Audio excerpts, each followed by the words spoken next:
जरांगे पाटील निवडणूक लढवणार नसतील तर ते शरद पवारांच्या इशाऱ्यावरती आंदोलन चालवत होते, हे व्हेरी क्लिअर झालं.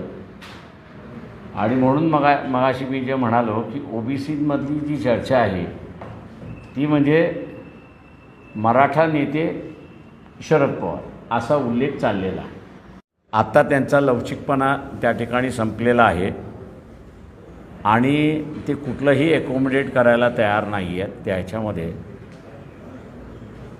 त्यांच्या भूमिकेमुळे गरीब मराठ्याला न्याय मिळेल तर आमच्या दृष्टीने तो मिळणार नाही अशी परिस्थिती आहे.